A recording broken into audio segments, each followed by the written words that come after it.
Welcome to the Central Film School podcast, where we explore the craft, careers, and creative journeys shaping today's screen industries. In this episode, we're looking at what happens after film school, how emerging filmmakers build sustainable careers, navigate the industry, and turn ambitious creative projects into reality. Today, I have two colleagues, Charlotte and Lorna, with me today, and I'm going to let them introduce themselves. But a key aspect, one student of the school and one who wished she was a student of the school. Honorary CFS academic community, but both were recipients of the Carlie Tufnell Spark Fund in when was it? In December 2024. Yeah, 2024. And produced their film Maybrick in 2025. So we're going to talk a little bit about your how you entered into the screen industries, your training, and then first steps. A little bit on the Carlie Tufnell Spark Fund, your experience of that project, and then talking about sort of I suppose top tips for our listeners, pearls of wisdom for our listeners, and about your sort of journey forward into the screen industries. So Charlotte and Lorna, you're very welcome.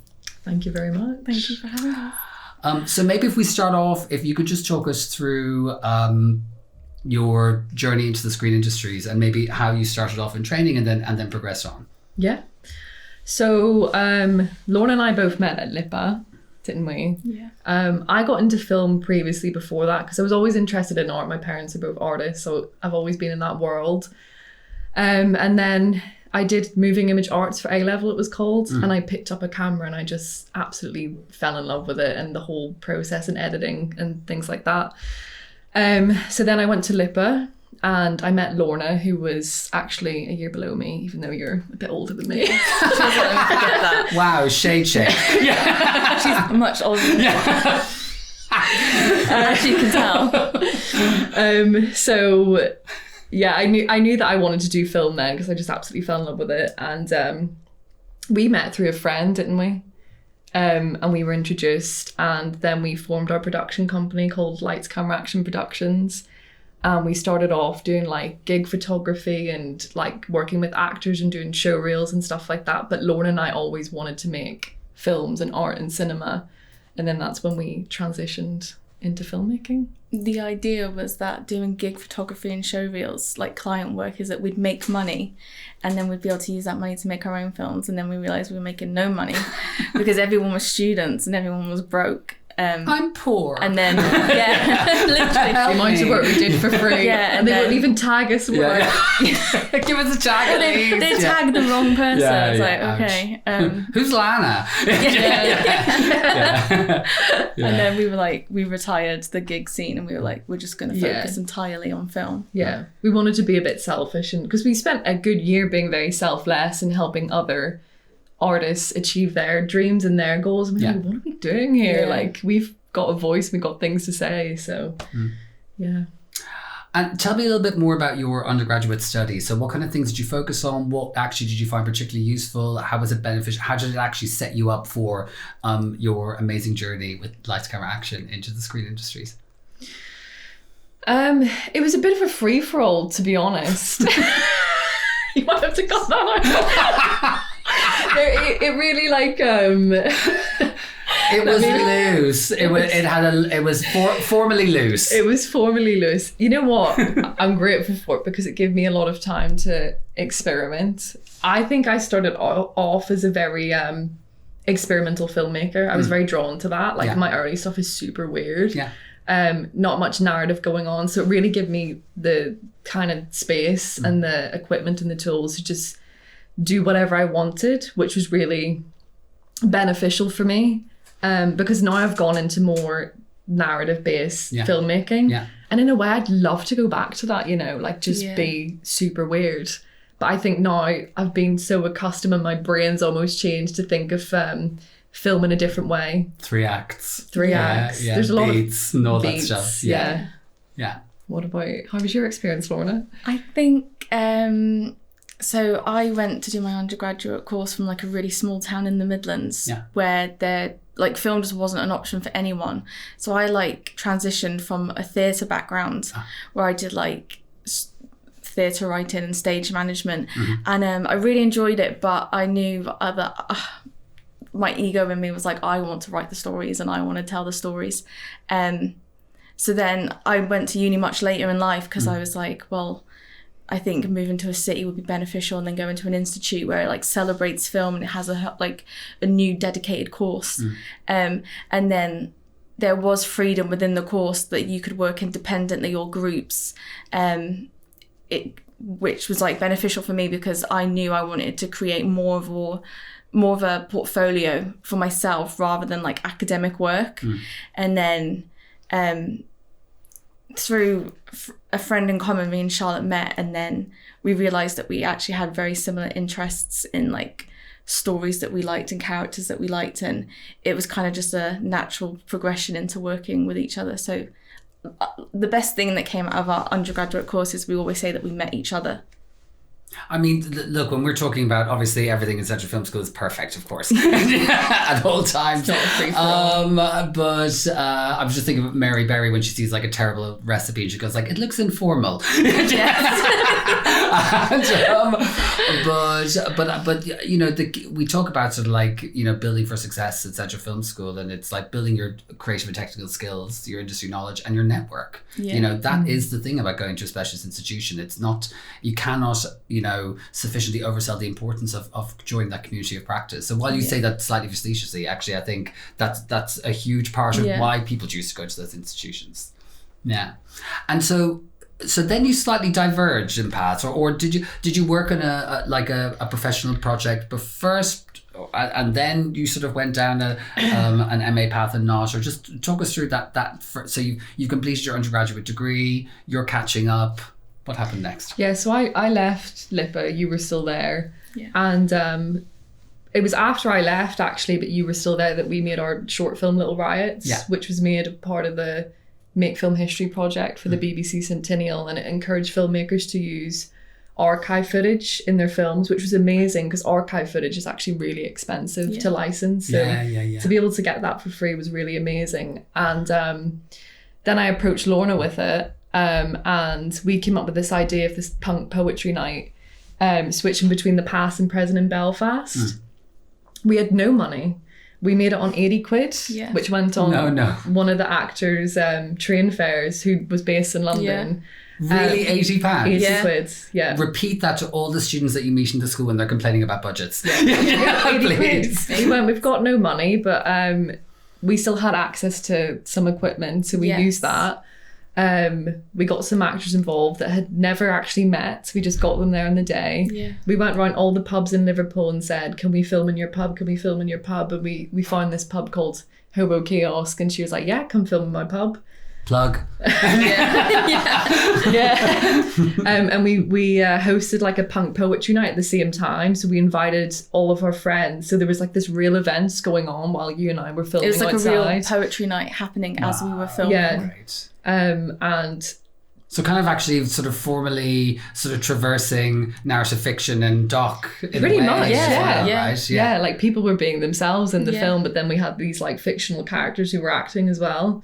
And so we did the film, and it just did really well. Like it screened in the Strand cinema in Belfast, and then someone from the BBC watched it and said they want to put it on iPlayer, which was incredible, just amazing, because we made it out of nothing. We shot it in 5 hours? Yeah, one day, one location, 2 actors. Yeah.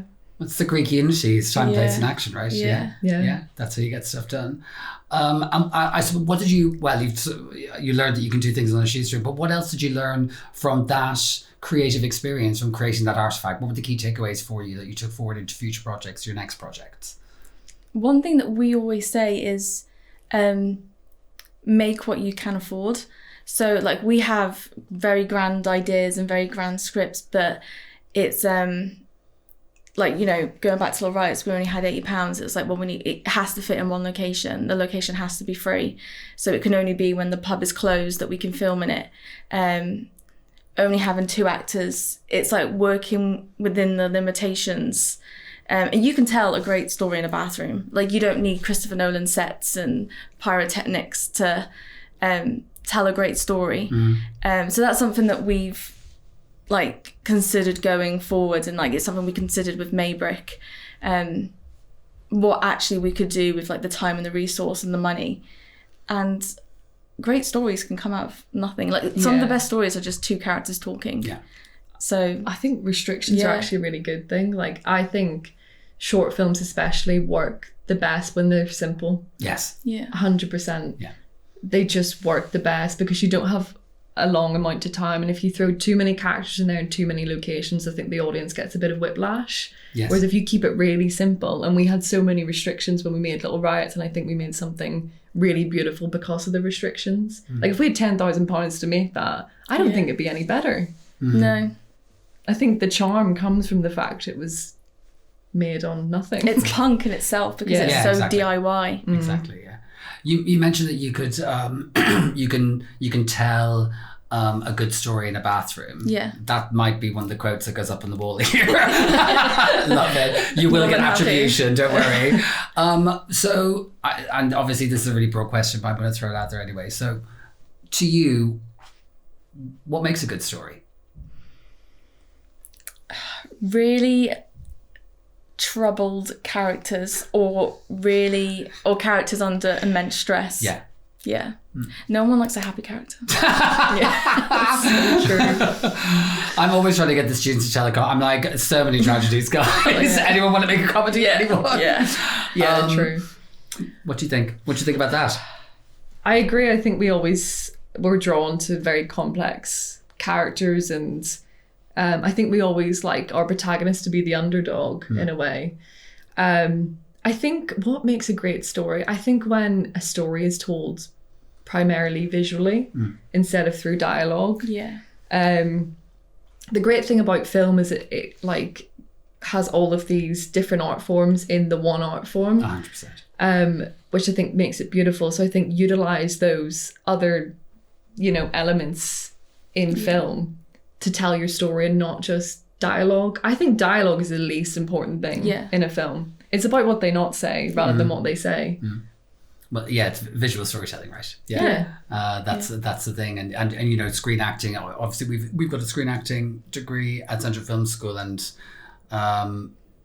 when you think about Oscar moments, it's sort of like Olivia Colman's flutter in the eye when she thinks about in playing Queen Anne in The Favourite. Those are the things that are really impactful and the differentiating factors, right? Yeah, we love naturalistic acting, and like one of the things that we always talk about when we're like looking for actors or writing scripts and characters is when a character cries, we don't want that actor to cry, because in real life you try and hold in your tears, you actually try not to cry, and it's those it's the silence in real life dialogue and in real moments that can get lost, especially in short film. It's like there's people who have this fear for silence. We love silence. We love a pause. We love an awkward moment in film. Emily Dickinson in film, right? Yeah. It's all about the pauses. And the stops. That's fantastic. Okay, so you had all this fantastic success with your big budget blockbuster Little Riot. So you've got this really amazing success. You're on BBC iPlayer, and then you're at a crossroads. So what happened next? So I went back to Ireland for 8 months because I knew I wanted to do my master's. I just knew. And I wanted to go to London. I knew that. I just wanted to try it. I wanted to go.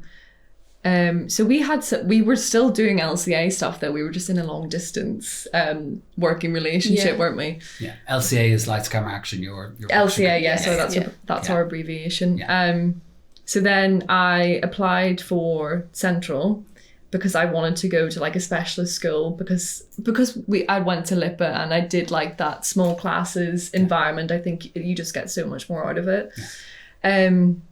And I love the fact that the MA at Central was so practical based, because I just wanted to spend a year making films and just fully, kind of immersing myself in filmmaking and thinking about that, the whole time. Yeah.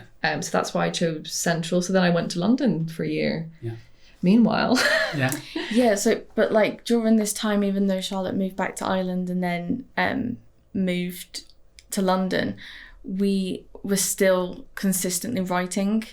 like projects under LCA. We've been working on an idea now for like a few years, which is a TV show. And then also during that time, like when we're like separated by distance, we always try and come up with something like a creative exercise. And then we ended up doing a narrative short film for a music video. Cool. Which, well, Little Riot started out as a creative exercise. Like that was the discussion that we had, was like something just to keep the creative juices flowing. But there's always like it always turns into like a beautiful moment.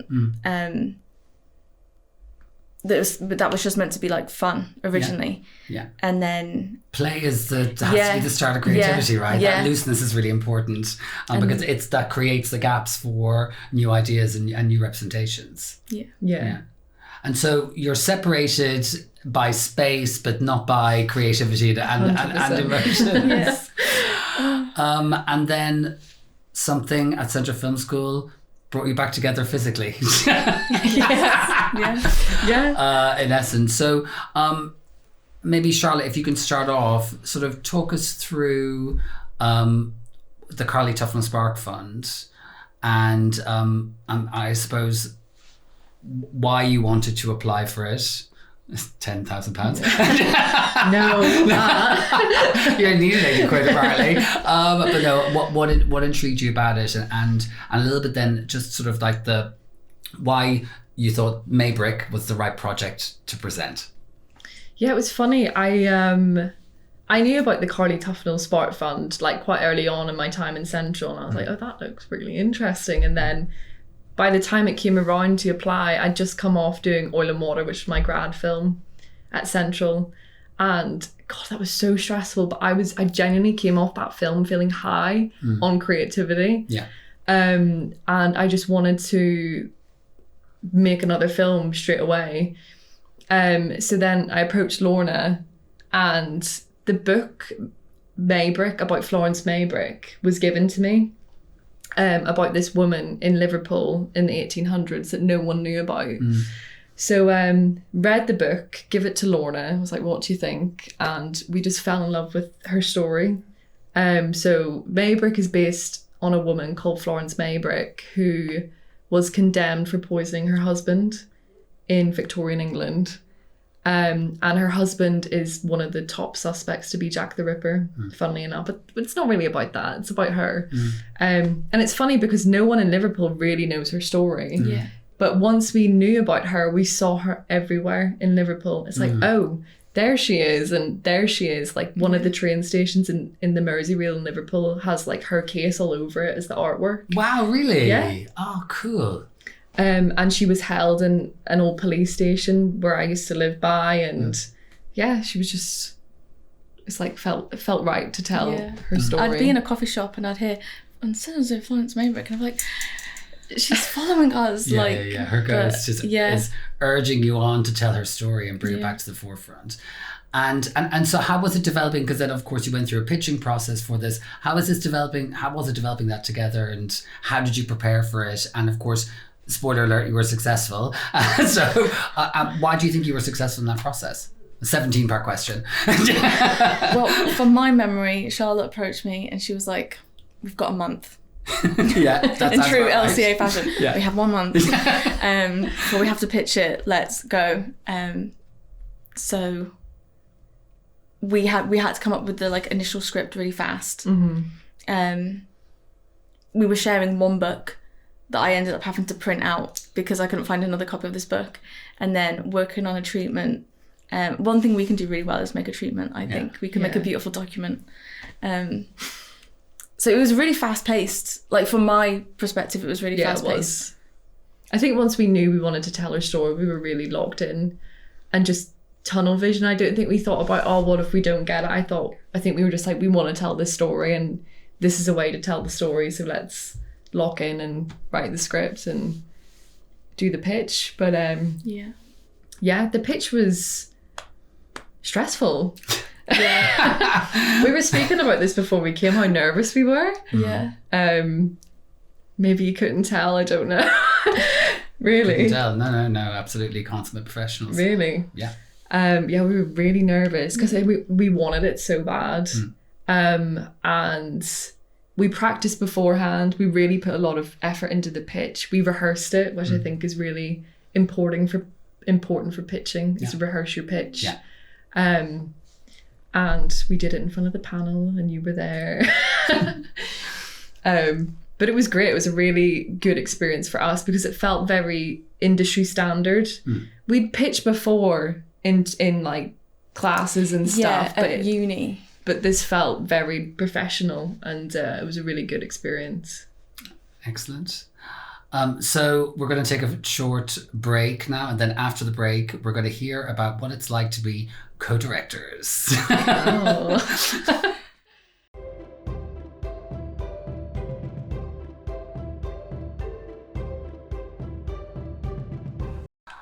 Welcome back to the Central Film School podcast with Charlotte and Lorna. Okay, so we talked about your journey up to this huge, incredible juncture in your life, being awarded the Carlie Tufnell Spark Fund to finance your short film, Maybrick.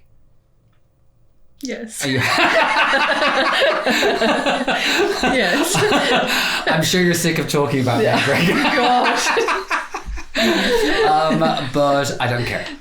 We love talking about it, don't we? Wonderful. Yeah. So we've talked about the process about getting the funding. So it would be really, really great to hear about the actual production. And I think it, in particular, would be wonderful for our audience to hear about how you managed leading this this particular production, because you did it in quite a unique way. Well, not a totally unique way, but not a totally typical way of being co-directors and also co-producers. And co-writers. And co-writers, yes. right? Yeah. So, tell us a bit about the production and in particular about how did you make that collaboration work? Well, I think Maybrick was very different because we've always co-directed, but on a much smaller scale. So it didn't seem, we put a lot more thought into how we would go about it with Maybrick, didn't we? Yeah. So we actually, we directed the scenes that we wrote because at the time we're like, that makes sense. That's actually, let's pause on that for a second. That's really interesting. So even in the writing process, you focus on this scene, you focus on that scene. And then in the actual the production, the shooting of it, you sort of brought that forward. So why did you take that approach? And how did you make it sort of thematically, tonally, visually, stylistically coherent? I think it originally came about because we only had a month to write the first draft ahead of pitching, and we read the same source material and we spoke for hours and hours about the story. So we already came up with the direction we want to go in narrative wise, and we both enjoy the same films, and the same stylistic choices. One of our influences that we always go back to is we want it to look like Kubrick. We want every shot to look like a painting, and if you freeze frame at any point, it could be a standalone image. So we're always aligned when it comes to stuff like that. And then after reading the source material, we just had a conversation of which scenes or which areas of the story do you see visually the clearest. And it kind of just worked out because I saw the court scenes the clearest. I was already writing it in my head as we were discussing it, and then you led with the prison scenes. It was just very natural.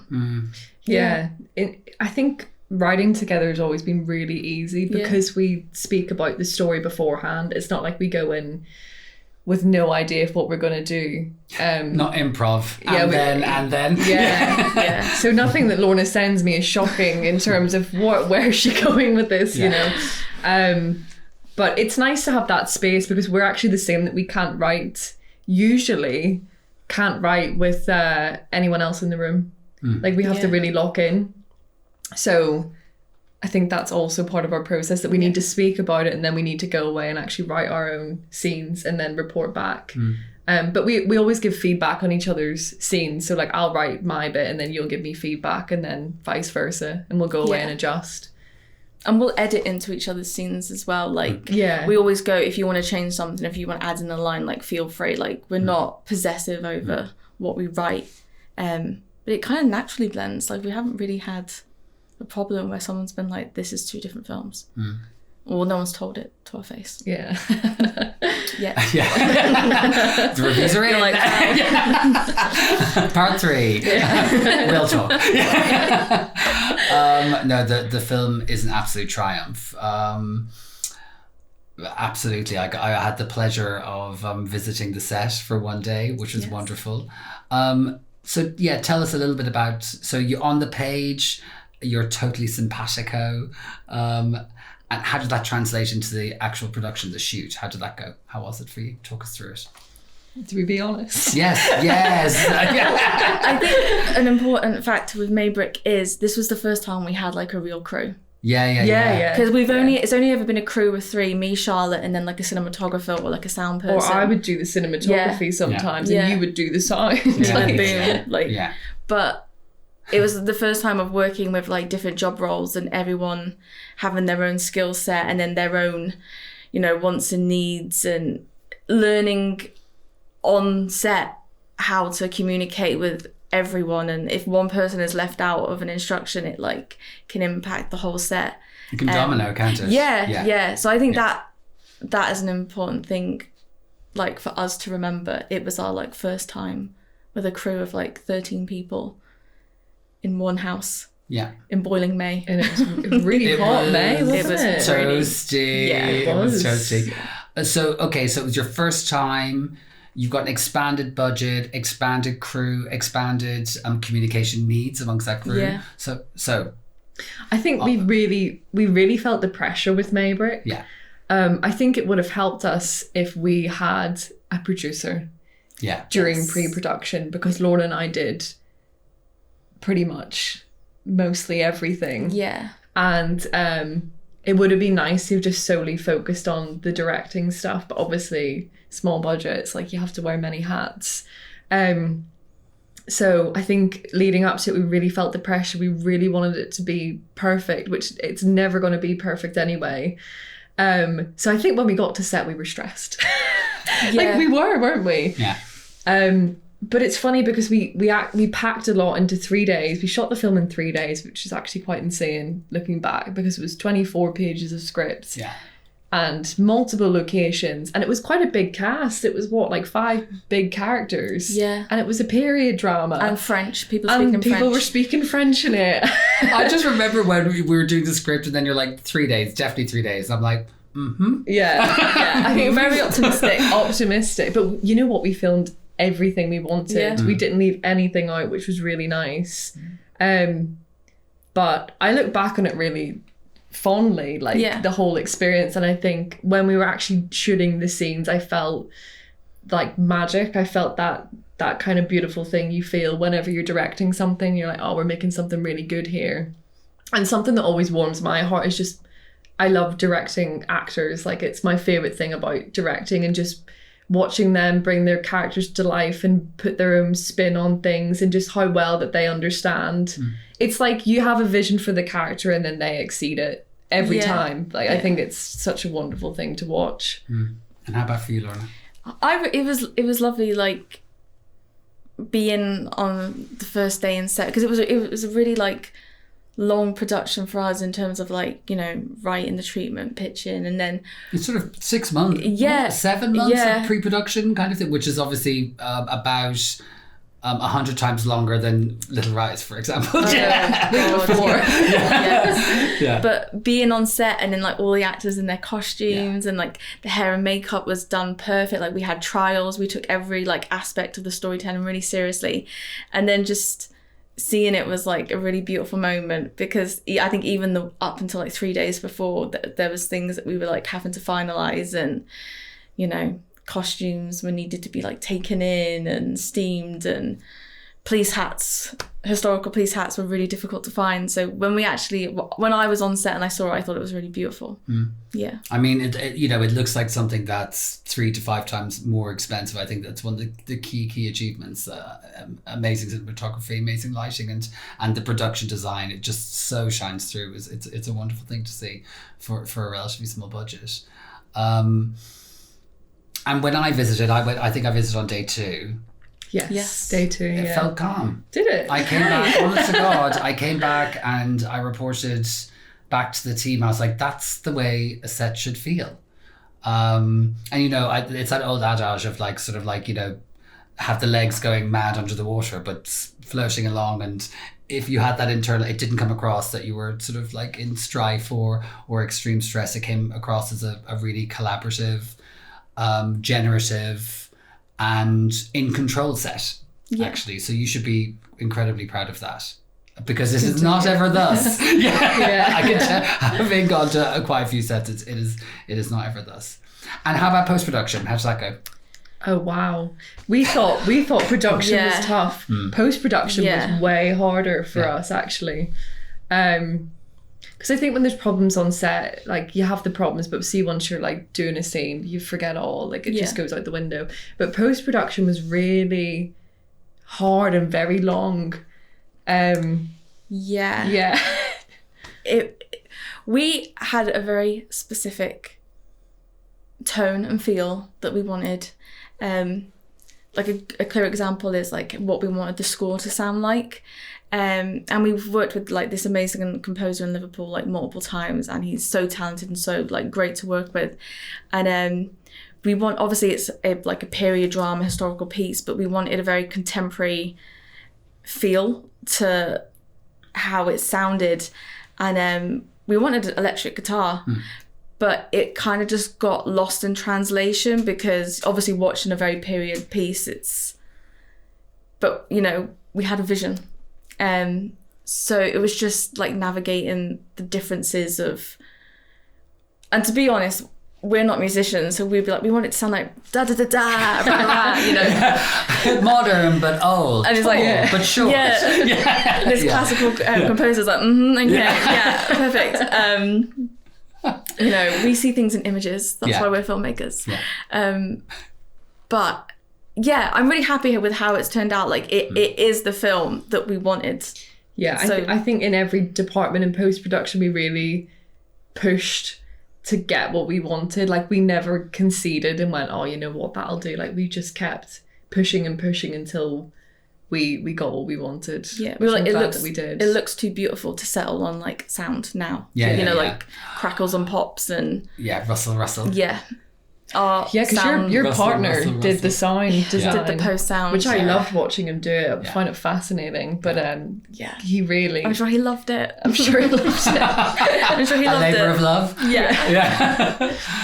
But it's so incredibly important, and actually again it's something we talk to our students about so much, because it can be forgotten actually. And the reality is that if the sound is not on point, the suspension of disbelief just is gone. Yeah, we always say no one notices good sound, but if you've got bad sound, it's the only thing people will notice. 100,000%. Yeah, so that's definitely a top tip. Yeah, our listening students. Yes. Focus on your sound. Focus on your sound. Sound is so important. I think that's the thing that can make something look really like budget. It's bad sound. And bad colour grading. Bad colour grading. Yeah. And the sound is the enveloping thing, right? Yeah. It's the 360 thing in a way. Yeah. Because it's behind you and then beside you and in front of you. Yeah. When the screen is just there. Brings you into the world. And so now you're on the festival circuit. Yes. Tell us about that. How's it going? It's going good. It is going good. It's like we have this like we don't want to like risk things, so we're very like touch wood or but back yourself as well. It's been received really well. Like we've had our first official review, We got a lovely 4 stars. Yes. Not too shabby. Not too shabby. Congratulations. Yeah. It was a really lovely review. It was a good review. Yeah, because when we were thinking about it, we were like, "Oh, press is good press." It was 1 star. 1 star. Cried. We'll own it. Of the review. But it was a really glowing review, so we were more than happy. And we've had some local press in Liverpool. Obviously, it's a very local history story. Again, wonderful feature in Liverpool's biggest newspaper. Wow. And we've got in competition in a film festival as well. Yeah. Are you allowed to say or not? Yeah. It all came out in last week. Oh yeah. So it was social media was bam, bam, bam. You were on it every day. Taking it seriously. So then say it into the microphone. It's at Femme Filmmakers Festival. In competition. Wonderful. Yeah. And and the review and the responses, is it, are people responding to the things that you anticipated, or are actually you seeing other sides of the story in a way? What's happening there? I think I was worried that, not worried, but I just thought perhaps Maybrick was too niche for that kind of film festival commercial type of market, where I think sometimes their programs can be very specific. They want certain types of short film festival programmable films, and I was like, but no regrets of what we did. I think we made a piece of art, which is what we always want to do. But I was like, you know what, if it doesn't do well, I don't really care, because we made something we want to make. But it's really nice to hear with the reviews that... But it's a relief that they do care. They do like it. But we love it. It's nice to see that people get it, because I think we put a lot in there. But we put so many different little bits, and we were wondering if people would get it. So it's nice to see that people do. And we were worried that obviously it's not a very popular story. It's not like the story of Jack the Ripper that kind of everyone knows. It's more niche, that people wouldn't care or get about her, but people really understand who she was and who, what her story is, which I think is nice to see. Yeah. I think we get asked a lot as well. So did she do it? Did she do it? We have our own opinions. Yeah, we don't think she did it. Yeah, but we in the film, I think you can make your own decision if you think she is guilty or not. I think people watch it and do think she did it, because, for example, my mother watched it and went, "If I was her, I'd do it." So I like that we have that open-endedness, to be honest. Yeah. Wonderful. So I know you've got a load more festival run ahead of you, so best of luck with that. We're really excited to see where it goes. And so what's next? Anything on the horizon, or anything that you'd like to be on the horizon? What are your thoughts at the moment? So, well, I'm wearing a couple of hats at the minute, and I'm writing and directing a feature called Stevie, which I've been writing for 5 years. I really want to tell something queer, because I've never actually explored that before, and it's a big part of my life. So I've been developing that with Maisie Blake, who played the lead in the short film, and that's been a whole wonderful, crazy experience. And then in terms of LCA, we'd love to, because we really had to condense Maybrick into short film form. And then there was loads of footage that we just couldn't use because film festivals should be under 20 minutes. So we would love to be able to expand that story fully in feature length. Manifesting Jodie Comer to play the lead now. Just putting out there. That would be wonderful. Yes.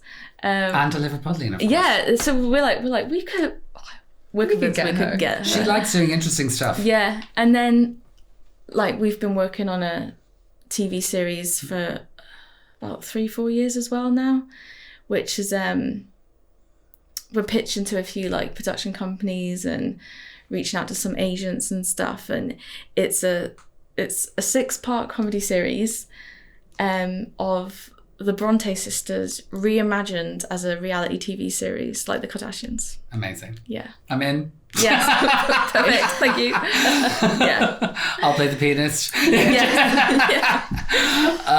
That sounds like a wonderful, wonderful project. And any producers out there listening in, get your finance offers in. Yeah. It's ready to go. Now. Yeah, we've wrote it. Yeah. Excellent. Final little roundup question. What one thing do you think aspiring filmmakers should be watching right now? And why? Or should watch or should be watching? I always say, I'm going to sound like such a... always watch foreign cinema. Yeah. Always. Because I think watching Hollywood is not enough. I think you need to watch how different cultures make films, because I think a lot of the time they use techniques that are a lot more interesting and tell really interesting stories. Like, don't let the subtitles put you off. And I think watch art house cinema. Yeah. I think honestly watching anything, because some of the best tricks to get with character writing is to watch reality TV. Yeah. Because they get the best people on those shows, like the most amazing casting. Yeah, it really is. Yeah. And just you get to see like how those type of characters in the real world like navigate situations, and very honest and raw reactions on reality TV. And it's obviously very exaggerated, but I actually take a lot of watching, like writing characters that way. But again, art house cinema. Same. Same.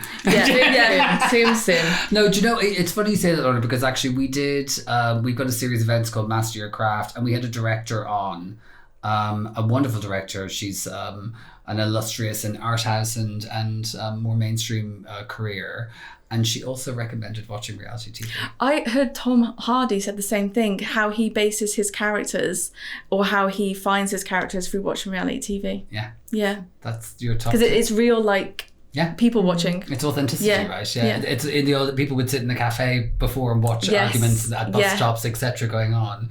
And it's a slightly more convenient way of doing that in a country with unreliable weather. All right. It's been wonderful speaking with you both. Thank you so much, Charlotte and Lorna. I can't wait to see your next project. And I can't wait to see Maybrick again. If you see it out and about in the festival circuit, check it out. It's an incredible piece of work, and many congratulations. Thank you.